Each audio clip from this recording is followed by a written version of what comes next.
E sem demoras, vamos dar início na pregação de hoje, ainda na série Filhos Amados, está lá na tela. Você deve se lembrar que esse é o livro que temos usado como suporte para essas ministrações. Nós pregamos a palavra, é claro, mas o livro ele serve como um suporte. Você pode adquirir esse livro, comprar na internet, enfim, fique à vontade, mas é um excelente livro. E hoje nós vamos falar sobre a ideia de matar o velho homem que habita em nós. E para isso nós vamos ler Efésios capítulo 4, versos 17 ao 24. Então, mate o velho homem que habita em você. A palavra poderosa de Deus diz assim: isso, portanto, digo e no Senhor testifico, não vivam mais como os gentios, que vivem na vaidade de seus próprios pensamentos, tendo seu entendimento obscurecido, separados da vida que Deus concede, por causa da ignorância em que vivem pela dureza do seu coração. Tendo se tornado insensíveis, eles se entregaram à libertinagem para, de forma desenfreada, cometer todo tipo de impureza. Mas não foi assim que vocês aprenderam de Cristo, se é que de fato ouviram dele e nele foram instruídos, segundo é a verdade em Jesus. Quanto à maneira antiga de viver, vocês foram instruídos a deixar de lado a velha natureza, que se corrompe segundo desejos enganosos, e a se deixar renovar no espírito do entendimento de vocês, e a se revestir da nova natureza, criada segundo Deus, em justiça e retidão, procedentes da verdade. Baixe sua cabeça, vamos orar novamente. Deus, obrigado por essa noite maravilhosa em que podemos te cultuar, cantando louvores ao Senhor, aprendendo da tua palavra por meio de músicas. Agora, que o Senhor nos ensine por meio da pregação da tua palavra, que essa pregação então venha confrontar os nossos corações, ou mesmo confortar, se for o caso de uns, mas que promova transformação em nossas vidas, que eu seja um mero instrumento da tua vontade e seja usado pelo Senhor, para que somente o nosso Deus Trino seja exaltado, e é no nome de Jesus que oramos, amém. Começo com algumas perguntas. Você tem certeza que você é um cristão de verdade? Essa pergunta, possivelmente foi uma das perguntas que eu mais repeti ao longo desses 3 anos de Aviva. É necessário refletirmos sobre isso. Você é um cristão de verdade? Você é um genuíno filho de Deus? Você é um discípulo de Jesus? Pergunte-se. Aí você pode dizer: Bruno, eu aceitei Jesus, fui batizado, vou aos cultos, dou o dízimo. Isso não é garantia de que você é um discípulo de Jesus.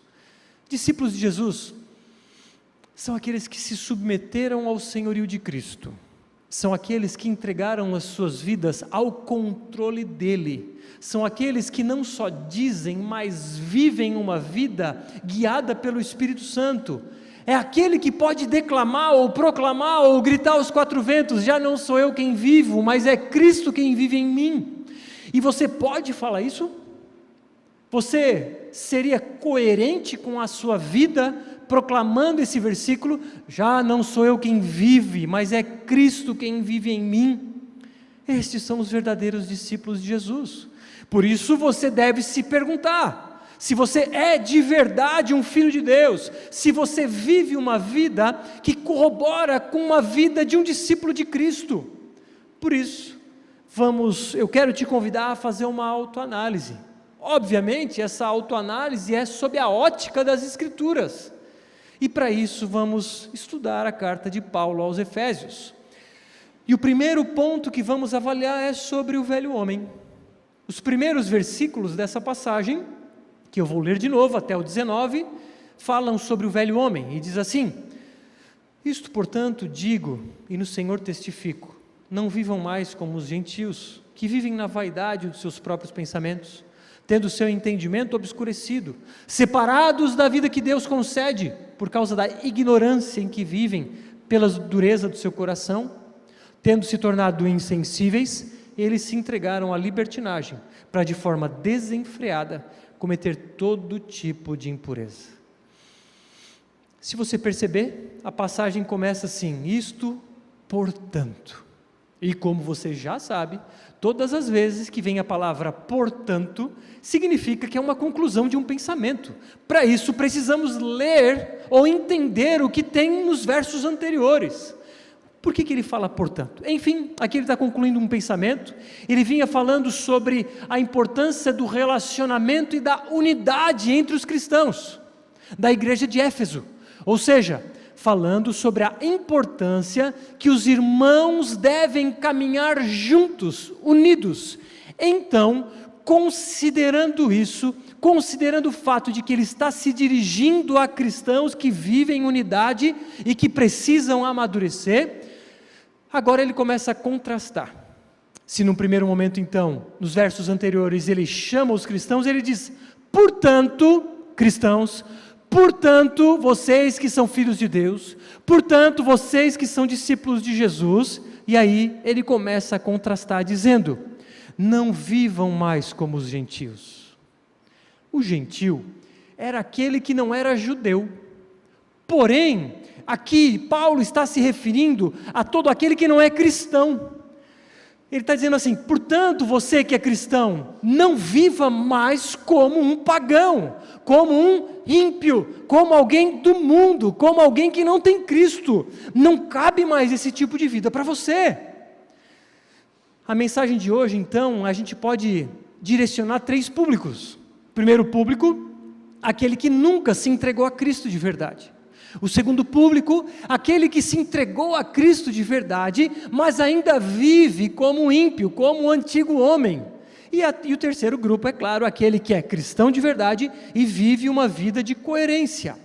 Mas ele diz então, não vivam mais como os gentios. O que isso significa? Não sejam mais incoerentes. Você se entregou a Cristo. Aquela vida passada não combina mais, não faz mais sentido. Você se entregou a Cristo, se entregou ao senhorio dele, você foi batizado, você pertence a um corpo, ao corpo de Cristo, e vive como gentil. Cuidado, talvez você precisa se autoavaliar, porque talvez você não seja um filho de Deus, talvez você ainda não tenha se entregado de verdade ao senhorio de Cristo. Mas ele começa a falar então sobre 3 áreas afetadas na vida do ímpio, do pagão, do gentil, daquele que não é um discípulo de Jesus. E ele resume essas 3 áreas, em mente, coração e mãos. E você vai perceber então, Paulo trafegando sobre essas 3 grandes áreas. Ele fala, então, num primeiro momento, sobre a mente, os versos 17 e 18, olha só o que ele diz. O que está sublinhado, fala sobre aqueles que vivem na vaidade dos seus próprios pensamentos, no seu entendimento obscurecido ou na sua ignorância. Então, são 3 aspectos que nos fazem pensar na mente. E a mente, então, ele diz, primeiro, vaidade de pensamentos. O pagão, o ímpio, vive segundo as suas futilidades. Os seus pensamentos e a sua vida giram em torno de si mesmo. A sua vida então se volta para si mesmo e tudo que ele faz é pensando em si, nas suas vaidades, nas suas futilidades. Agora eu posso lhes dizer que aqueles que vivem com base nessas futilidades, vivem uma vida viciados em prazeres momentâneos, mas tem um buraco sem fim. Esses prazeres nunca são suficientes, sempre precisam mais e mais e mais. Ele diz também que o ímpio, o pagão, o gentil, ele vive com o entendimento obscurecido, ou o entendimento entenebrecido, que significa coberto por trevas. Muitos cristãos, imaturos na fé, têm o seu entendimento coberto por trevas. Avalie-se, comece a colocar a sua vida diante das Escrituras, e claro, tome um passo de fé para sair desse lugar. E por ter um entendimento entenebrecido, cheio de trevas, essa pessoa tem dificuldade em fazer uma leitura da realidade. Essa pessoa tem dificuldade de enxergar a realidade sob a ótica das Escrituras. E por fim ele diz que estes vivem na ignorância. Agora, percebemos então que tudo começa na mente, mas da mente há um resultado. Verso 18, o resultado disso é, tendo seu entendimento obscurecido, estão separados da vida que Deus concede. Essas pessoas ignorantes, elas estão, ignorantes que eu falo sem o conhecimento a respeito das Escrituras, elas são escravas dos próprios desejos, elas são escravas dos próprios pecados, e por causa disso elas vivem separadas de Deus. Elas não experimentam a vontade de Deus, que é boa, perfeita e agradável, e por isso eu te pergunto, você tem experimentado a boa vontade de Deus? A perfeita e agradável vontade de Deus? Talvez você esteja separado de Deus, ou porque você nunca esteve submisso aos seus pés, ou porque você se afastou de Deus. Porque um pecado que levou a outro pecado, que te levou a não ir para o culto, que levou a não ir no pequeno grupo, que me levou a não orar, que me levou a não ler a Bíblia, que me levou a mais pecado, e quando vê, está congelado no pecado. Quando vê, está tão frio que não consegue mais fazer o caminho de volta. Tenho conversado com pessoas que têm experimentado isso, e é terrível, irmãos, você querer fazer o caminho de volta e não conseguir. Essas pessoas têm tentado, mas não têm tido forças para esse caminho, mas é possível retomar esse caminho, claro, com a ajuda da comunidade. Agora, se te pergunto, se você está vivendo no centro da vontade de Deus, talvez porque seja, primeiro, por ignorância, mas saiba que, uma vez que a mente, então, não foi capturada pelo conhecimento da palavra de Deus, logo o coração é afetado, logo as emoções são afetadas, por isso falamos sobre mente e agora coração. Verso 18 e 19, ele diz sobre a dureza do coração e a insensibilidade. Então, aqueles que têm um entendimento obscurecido, entenebrecido, cheio de trevas, vão ter um coração duro, um coração insensível. Pessoas que não conseguem sentir o peso do pecado, não conseguem sentir temor a Deus, não conseguem sequer ser sensível com a necessidade do outro. Pessoas então que estão afastadas de Deus, com um coração duro e insensível. E a causa, irmãos, é a ignorância. Olha só. Desculpa, a dureza de coração vai gerar ignorância. Olha o que o texto nos diz. Tendo o seu conhecimento obscurecido, separados da vida que Deus concede, por causa da ignorância em que vivem, pela dureza do seu coração. Olha só. O indivíduo que se fecha, que está duro, que não permite ouvir, não permite entender, não permite aprender, ele continua ignorante. Continuando ignorante, ele continua separado de Deus. E a causa disso, como o texto nos diz, é porque essa pessoa vive com o coração fechado, com o coração duro, com o coração insensível. Por isso eu te digo, ou te oriento, ou suplico, abra o seu coração para as verdades das Escrituras. Abra o seu coração talvez ao novo, e eu não me refiro à novidade, eu me refiro talvez o novo para você, talvez o evangelho da graça, por exemplo, talvez você tenha sido criado em um ambiente legalista, cheio de regras, cheio de usos e costumes, e talvez você nunca sequer ouviu a respeito do evangelho da graça, e você se fecha, porque naquela igreja a mulher pode usar batom, naquela igreja o pastor não prega de terno, naquela igreja eles batem palma, naquela igreja a irmã que discipulou a irmã, que batiza a irmã e não é o pastor, enfim, e tantas outras coisas.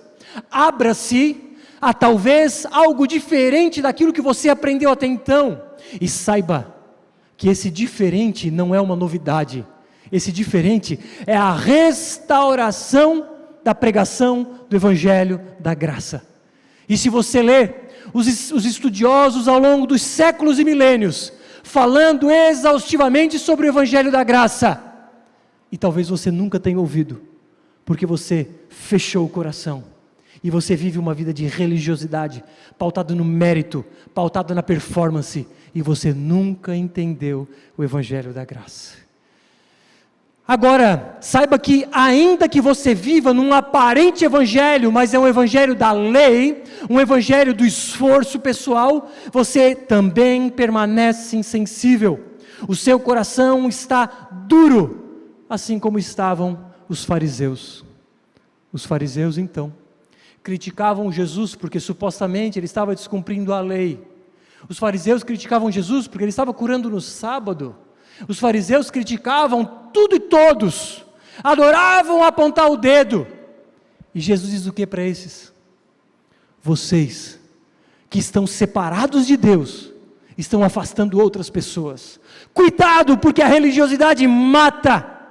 A religiosidade torna o coração insensível, duro, porque te coloca num patamar de santidade que você acha que tem, e não tem coisa nenhuma. Vive por meio de obras humanas, que a palavra lá em Isaías diz, trapos de imundícia. Não tem poder nenhum para agradar o coração de Deus. Religiosos, insensíveis às dificuldades do próximo, insensíveis ao pecado do próximo, e mal sabem que estão podres por dentro, por fora lindos e santos, por dentro apodrecidos. Pois bem, se a mente do pagão, ou melhor, vamos na ordem, se o coração se fecha, a mente não aprende, o coração não é transformado e a mão não vai agir em boas obras. Olha só, coração fechado não permite aprender, e por consequência o coração não é transformado, e a consequência disso é libertinagem desenfreada. Esse é o resultado que o verso 19 nos mostra. Tendo se tornado insensíveis, coração, eles se entregaram à libertinagem, para de forma desenfreada cometer todo tipo de impureza. Percebe? Mente, coração e mãos, afetados de uma forma tal, que eles não se preocupam com nada. Pagãos ou cristãos, fechados em si, não se preocupam e mergulham de uma forma tão grande no pecado, que já não sentem mais nada. A pornografia já não é mais algo, se talvez no começo, poxa, isso é errado, ela já faz parte tanto da vida, que já nem sente mais que é pecado. A não ser que estes cometam pecados, que vão trazer consequências evidentes, para estes o pecado não tem problema nenhum. E tudo isso se chama o quê? Hipocrisia. Tudo isso se chama o quê? Falta de caráter. Porque caráter é aquilo que você faz quando não tem ninguém vendo, não é? Pois é. Você é uma pessoa de caráter cristão, ou você é uma pessoa mau caráter? Cada um avalia a si próprio, e não estou aqui julgando ninguém. Estou aqui lendo as Escrituras contra mim mesmo. Estou apresentando para vocês, para que cada um faça a mesma leitura. A única preocupação dessas pessoas que tiveram mente, coração e mãos afetados é satisfazer o próprio desejo. Vai passar por cima de qualquer coisa, vai passar por cima de qualquer pessoa, vai passar por cima de qualquer princípio, porque, dane-se, eu quero curtir o meu prazer. É marido que trai mulher, é mulher que trai marido, é patrão que rouba funcionário, é funcionário que rouba patrão, inúmeras outras possibilidades que cada um aqui sabe onde seu calo aperta. Mas o ponto é que os cristãos, que se dizem cristãos, fechados em seus corações, às vezes com uma roupa bonita de santidade, mas por dentro estão apodrecidos, porque vivem uma vida unicamente preocupada em satisfazer os próprios desejos, são egoístas, são hedonistas, ou viciados em prazer. E a palavra aqui na tela diz, uma libertinagem desenfreada. Isso significa que eles têm um desejo irresistível de ter o que não temos o direito de possuir. Passam por cima de qualquer coisa para satisfazer os seus desejos, porque eles têm a mente, o coração e as mãos contaminados pelo pecado. Irmãos, precisamos ter noção da gravidade que são os nossos pecados. Os nossos pecados são tão graves, que o próprio Filho de Deus precisou morrer, para que nós pudéssemos ser absolvidos. Você tem noção da gravidade que é o pecado? Porque pecamos, porque estávamos separados de Deus. Deus Pai precisou enviar o Deus Filho, e em sua morte nós fomos reconciliados com o Pai. Em sua morte nós nos tornamos agora amigos de Deus, porque antes éramos inimigos. Em sua morte agora nós fomos adotados na família de Deus, e agora somos chamados de filhos amados. Você tem noção do que é isso? Do que é merecer o castigo eterno? Mas porque Ele nos amou de tamanha forma, Ele enviou o próprio Filho para morrer em prol de nós pecadores, e agora Ele diz, meu filho amado. Se tivéssemos um pouco da noção exata do que isso representa, certamente muita coisa seria mudada em nossas vidas. O quanto você tem vivido baseado nessa verdade, de que somos filhos amados, e é essa herança, e é esse amor que nos constrange a caminhar uma vida de santidade, é esse amor que nos constrange a caminhar uma vida reta. Somos constrangidos por esse amor, irmãos. Somos constrangidos por essa graça. Você tem noção do que é isso? Esse livro nos traz uma frase interessante.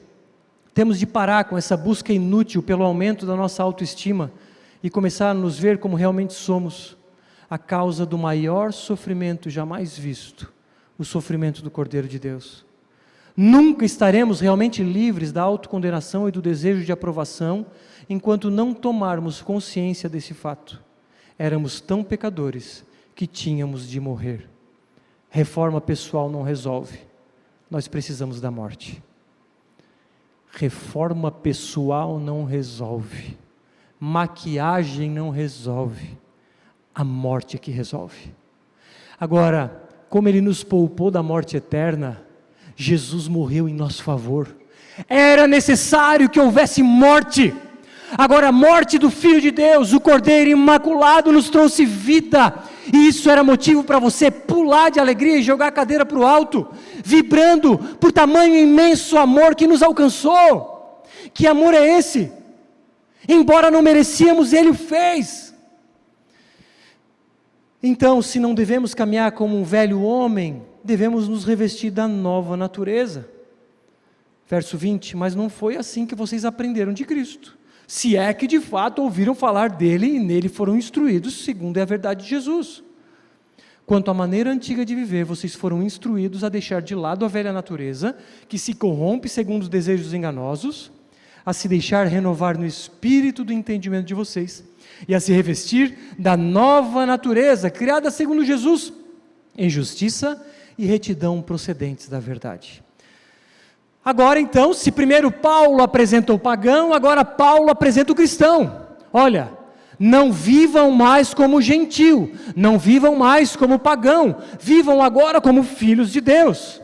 E se da mesma forma ele falou sobre mente, coração e mãos, entendemos que o cristão também tem mente, coração e mãos afetados. E ele começa pela mente. Ele diz no verso 20, vocês aprenderam de Cristo. Verso 21, ouviram falar dele, foram instruídos. Tudo começa na mente. A ignorância, se por um lado escraviza, a verdade liberta. Conhecereis a verdade, e a verdade vos libertará. Isso não é chavão político, isso é versículo bíblico. E que verdade que liberta? É a verdade do político A, B ou C? Não, é as Escrituras. Quem liberta o ser humano cativo dos pecados e dos seus desejos e prazeres, é as Escrituras sagradas, é a palavra de Deus. Agora, lembra, coração fechado não se deixa instruir, e a fé vem pelo ouvir o Evangelho. Se você permanecer com o coração fechado, você vai permanecer na ignorância. Permanecendo na ignorância, você permanece afastado de Deus. Permanecendo afastado de Deus, seu coração não é transformado, e as suas ações também não são transformadas. E o pior é que muitos de nós que somos cristãos, permanecem acomodados, ao invés de não só abrirem o coração e mergulharem profundamente na palavra de Deus, permanecem na ignorância bíblica. Permanecem escravos do pecado, e nós que já recebemos a liberdade em Cristo para vivermos uma vida de plenitude, longe do pecado, muitos de nós insistem em permanecer escravos. Agora, muitos também estão com o coração fechado porque entendem que cristianismo são regras morais. Muitos se permanecem fechados ao cristianismo porque acreditam que ser cristão implica em cumprir normas, regras, moralismo. Isso não é, nunca foi e nunca será o Evangelho. O Evangelho da graça não é sobre regras. O Evangelho da graça é sobre a história de um Deus que entrega a si próprio para morrer em favor de pecadores. Agora, estes pecadores, cheios da graça de Deus, vivem em obediência, como uma resposta e não como causa do céu, como uma resposta de gratidão e amor. Portanto, abrir o coração é receber conteúdo na mente que promove transformação no coração e, por consequência, transformação nas mãos. Agora, é importante dizer que o coração genuinamente ele se abre pela obra do Espírito Santo. É o que nós chamamos de regeneração. Regeneração, ser gerado de novo. Alguém aqui contribuiu para o próprio nascimento? Obviamente não. Da mesma forma, ninguém aqui contribuiu para o novo nascimento. É uma obra sobrenatural do Espírito. É Ele quem opera um transformado nosso ser, e aí então, nós transformados, nós então conseguimos compreender as verdades das Escrituras. Agora, se por um lado é o Espírito que age em nós Ele espera uma resposta. Se Ele nos regenera, nós nos convertemos. Qual é a resposta de conversão? Que o verso 23, 22 e 24 diz. Então, conversão é deixar de lado a velha natureza e se revestir da nova natureza. É uma luta diária contra o velho homem, é uma luta diária contra os nossos pecados, é uma luta diária contra o velho eu, mas que devemos sim intencionalmente afastar ou nos despir do velho homem e nos revestir do novo homem. Agora, isso não é uma maquiagem, não é uma mudança exterior, é uma transformação radical. Olha o que John Stott diz: transformação radical que envolve repudiar o velho homem ou a humanidade caída e assumir o novo homem, a humanidade recriada. Nós fomos regenerados, nós nascemos de novo pela obra do Espírito Santo. Agora há uma resposta da nossa parte, que é a nossa conversão. É, por exemplo, olhar que a velha natureza, o homem caído, a nova natureza é o homem recém-criado, à semelhança de Deus. A velha natureza é o homem dominado por paixões. A nova natureza é aquele que foi criado em santidade. Velha natureza, a pessoa vive segundo seus desejos enganosos. O novo convertido, ou melhor, o novo regenerado, o novo cristão, ele vive em verdadeira justiça. O velho homem vive à semelhança de Adão. O novo homem vive à semelhança de Cristo. Com quem você é mais parecido? Com Adão ou com Cristo? Medite nisso. Bom, talvez você esteja se enxergando ou como um pagão ou como alguém que vive como um pagão. Se você se encaixa em alguma dessas categorias, preste atenção em como agora vamos dar a resposta ou a direção para encontrarmos forças e mudarmos. Então, onde encontramos a força para gerar essa transformação? Verso 24. Desculpa, eu não estou falando sobre a regeneração.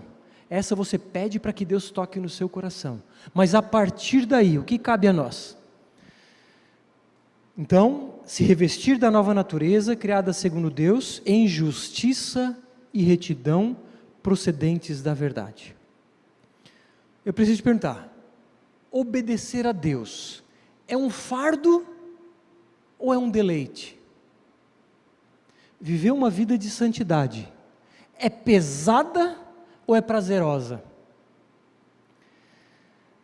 Amar o próximo é motivo de tortura ou satisfação? Essas perguntas dizem muito, aliás, essas respostas dizem muito. Aqueles que vivem na lei, aqueles que vivem na religiosidade, carregam um fardo tão pesado que é impossível de carregar, e chega uma hora que eles não aguentam mais. E talvez você esteja vivendo assim, talvez você tenha vivido assim. Pessoas que carregam o fardo da performance, acham que devem ralar para conquistar o amor de Deus. Estes não entenderam a graça.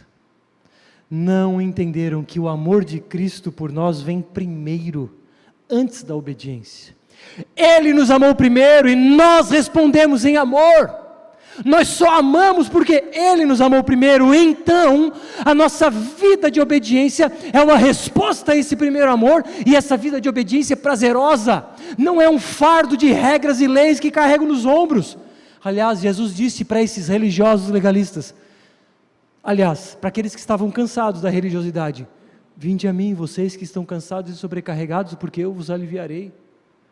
Cansados de tentar alcançar a perfeição, cansados de tentar alcançar o favor de Deus, eles entenderam que é o amor de Deus que vem primeiro, e nós simplesmente então respondemos. Agora, o que aconteceu com a obra de Cristo é que nós ganhamos uma nova identidade. Viu ali que ele falou sobre velha natureza e nova natureza? Nós ganhamos um novo DNA. Não só os nossos pecados foram perdoados, mas nós ganhamos uma nova natureza, uma nova criação, um novo DNA. Imaginem, uma mutação genética, espiritual foi o que aconteceu em nós.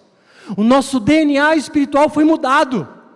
E se você sabe um pouquinho da área da saúde, sabe que se uma célula tem o seu DNA alterado, ela vai se multiplicar com aquele DNA alterado. Um câncer, muitas vezes, pode apresentar algo do tipo. Enfim, uma mudança genética transforma todo o ser. É isso que aconteceu. Nós recebemos uma transformação genética, não no corpo mortal, mas no corpo espiritual. O nosso espírito, então, ganhou um novo DNA. Agora, essa nova natureza, como o texto aqui atrás nos diz, ela é pautada na verdadeira justiça e retidão. A justiça de Cristo, ou seja, a sua perfeição, foi colocada para nós. E a nossa culpa foi colocada para Ele. É o que os teólogos chamam de dupla imputação. Olha só.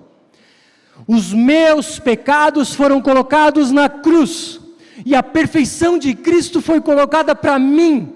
Agora eu sou aceito por Deus, eu sou amado por Deus, eu sou filho de Deus, adotado.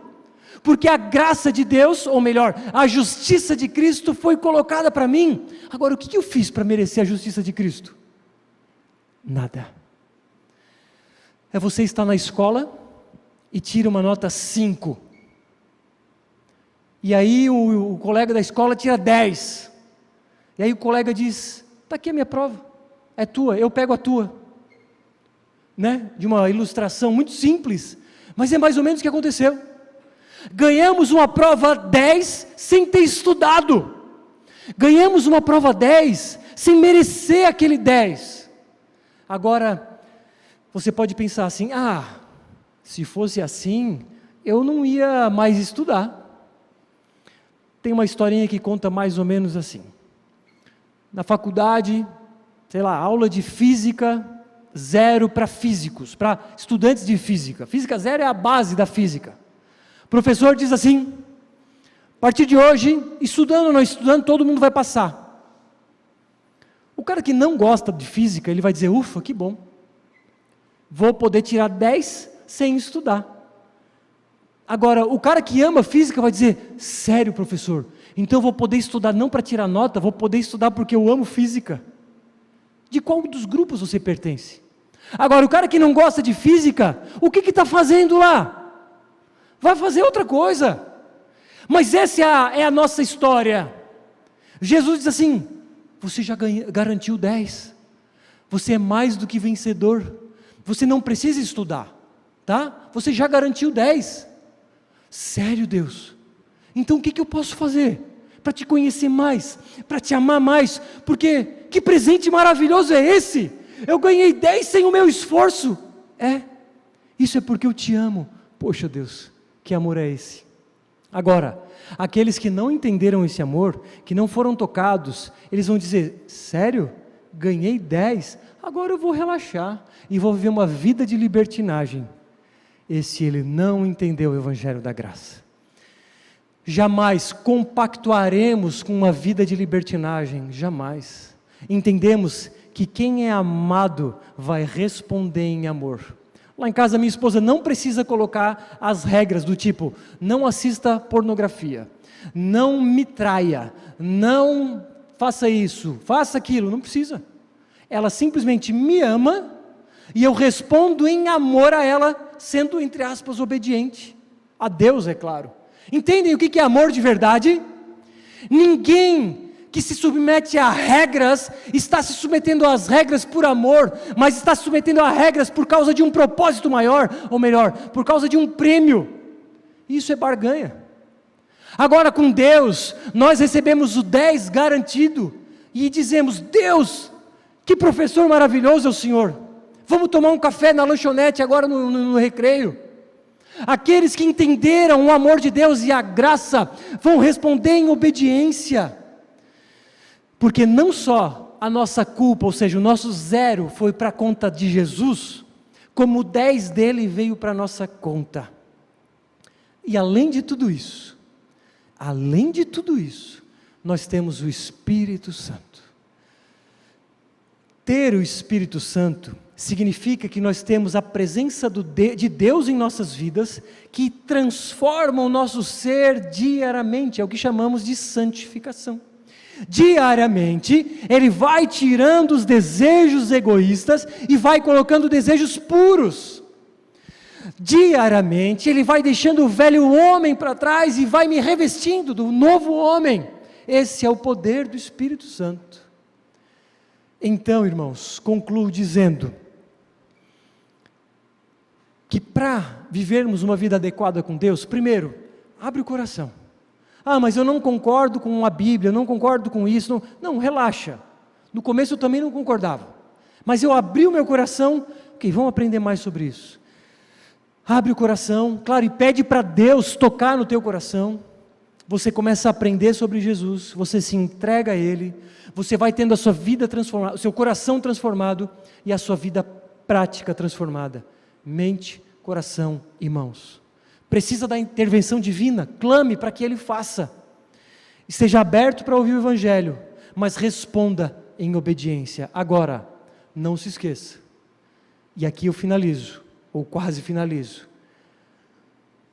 essa motivação para a transformação não vem por lei, por regra, por moralismo, mas me acompanhe nessa frase. A nossa velha maneira de pensar, incrédula e corrupta, precisa ser mudada.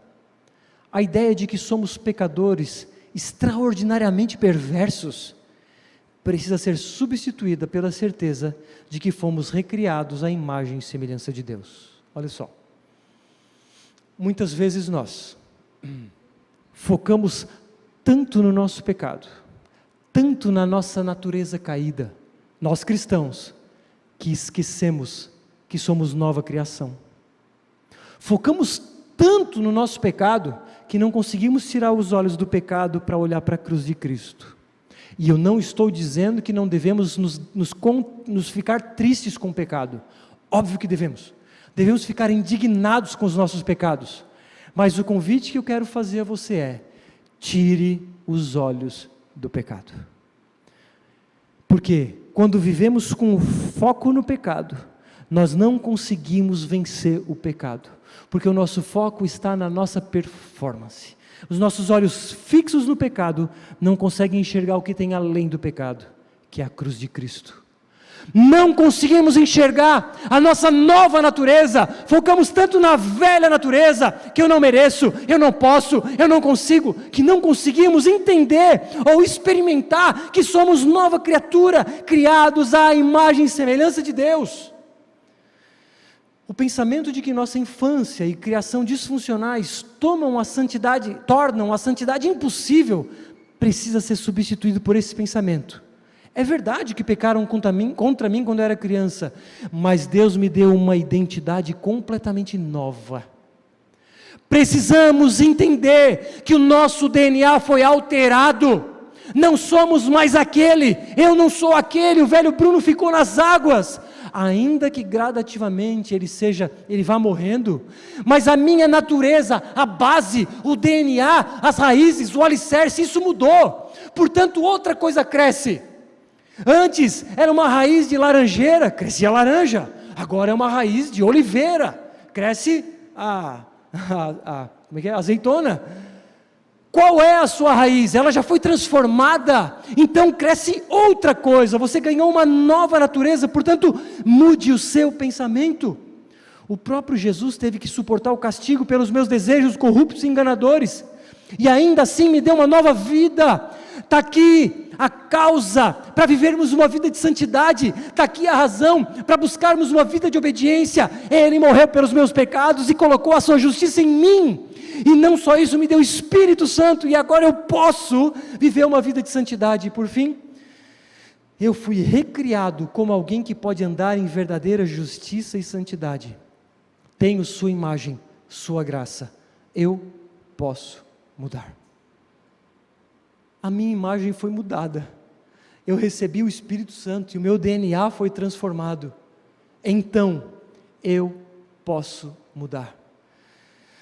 O problema é quando o nosso foco está ainda no pecado, na performance. Eu não consigo enxergar o amor de Cristo. Se eu colocar nos meus olhos o meu pecado, a minha culpa, a minha indignidade, eu não consigo enxergar a cruz de Cristo. Eu não consigo enxergar o amor de Deus. Portanto, finalizo agora sim. Medite diariamente que sim, somos pecadores terríveis. Aliás, éramos pecadores terríveis, ainda pecamos, é verdade, mas a nossa nova natureza, recriada, um novo DNA, ela nos transforma pelo poder do Espírito Santo. Somos filhos amados de Deus. Abra o coração para esse entendimento, entregue-se a Cristo e tenha a sua vida transformada. Abandone as velhas práticas e saiba que a vida em comunidade nos fortalece. Você luta contra pecados, como todos nós lutamos. Um luta com um tipo, o outro com o outro. Mas quando vivemos em comunidade, nos pequenos grupos, tomando café e caminhando junto, ali nós nos fortalecemos. Experimente essa comunhão, experimente entrar no pequeno grupo. No final, o Diego Dutra vai estar embaixo daquela placa, pequenos grupos, e você vai dar o seu nome e telefone, caso queira participar. E por fim, espalhe essa notícia. A banda pode subir? Espalhe a notícia de que servimos a um Deus que se entregou por nós, nos ama tanto e exige uma resposta. Baixe sua cabeça e vamos orar.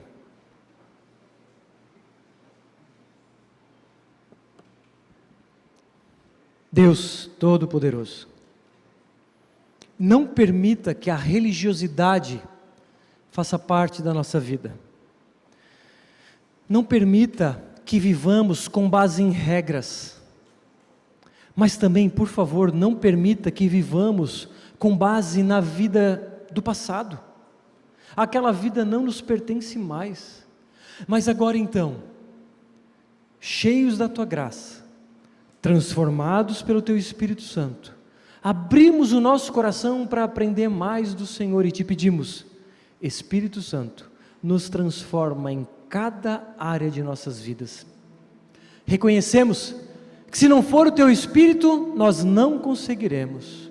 Portanto, estamos todos aqui, de corações abertos, para sermos tocados pelo Teu poder, e então, despindo-nos da velha natureza, revestindo-nos da nova natureza, entendendo que temos um novo DNA, fomos recriados, regenerados, justificados, somos completamente amados, então, sabemos que pelo poder do Espírito Santo, temos tudo necessário para vivermos uma vida de santidade.